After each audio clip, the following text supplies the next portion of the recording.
Have you ever felt a sense of heaviness you just can't explain? A quiet, ongoing sorrow that doesn't go away, no matter how much you try to distract yourself. Have you ever found yourself asking, why do I always feel so down, so lost? Welcome back to the channel, where we explore the wisdom of ancient teachings to bring clarity to modern life.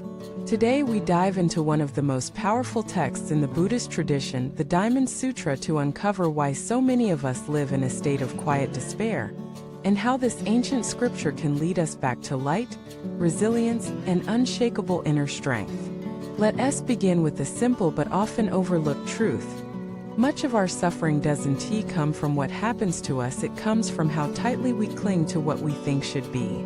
We carry identities, expectations, stories about who we are, how others should treat us, and what life is supposed to look like. And when reality fails to match those inner scripts, we collapse inside. We call it depression, burnout, meaninglessness. But at the root, it is this, a war between life as it is and life as we demand it to be. The Diamond Sutra cuts right through this war. Like a blade forged not of steel but of luminous insight, it severs the illusions that bind us to suffering. And it does so by offering a radically liberating message. Nothing exists inherently, not the self, not others, not even the teachings themselves. First, this sounds terrifying. If nothing exists the way we think it does, isn't that nihilism? Ain't that hopeless? But actually, it's the beginning of incredible hope. Because if your identity, your pain, your fear, your past all lack inherent existence, then they can change. They are not fixed. You are not stuck. This is the medicine the Diamond Sutra offers. And it is exactly what we need in an age where hopelessness feels like the default. Let us take a closer look. One of the core teachings in the sutra is the idea that a bodhisattva does not dwell in signs. In other words, a true seeker does not cling to form, to concepts, to labels.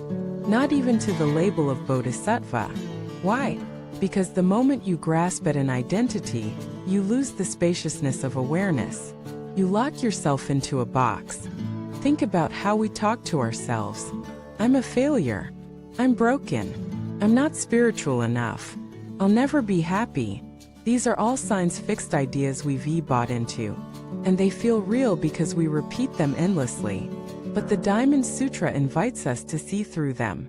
To understand that these labels are empty constructions useful for functioning in the world, but dangerous when taken as absolute truth. When you believe the story of I am depressed, you identify with the temporary state as if it were your eternal reality. But what if you could see that state as passing weather, as a ripple in the mind stream, rather than your identity? This is what the sutra points toward. It challenges us again and again to let go of conceptual attachment, not to fall into apathy but to find freedom, to live not from clinging but from awareness.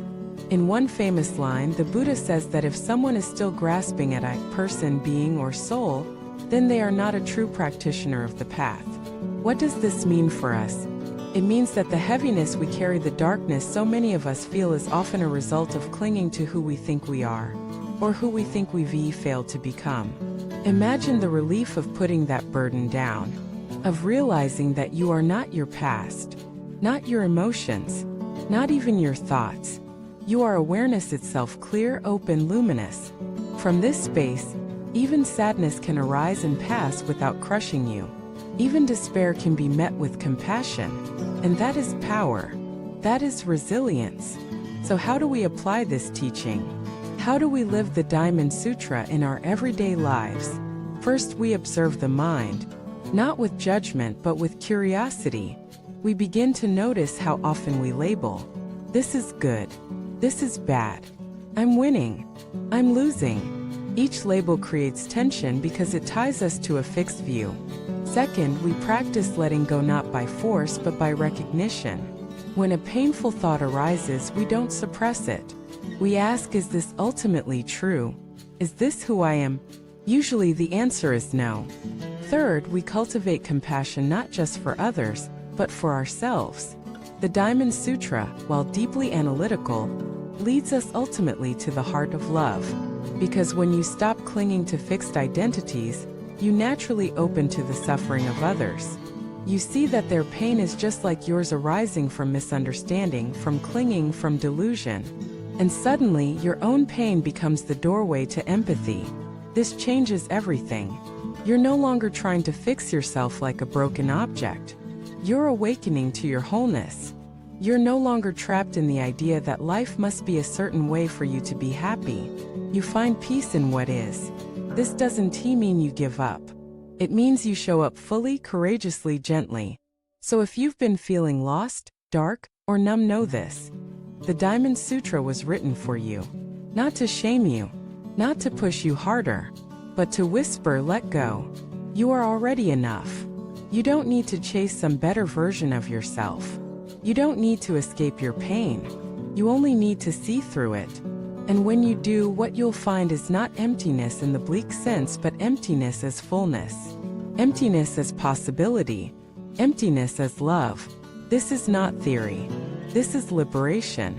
Thank you for watching this video. If the message of the Diamond Sutra touched something inside you, share your reflections in the comments. Let us walk this path together with gentleness, wisdom, and the courage to let go. Don't forget to subscribe and like to continue exploring these sacred teachings with us. Remember, the light you seek is not somewhere else, it's who you already are.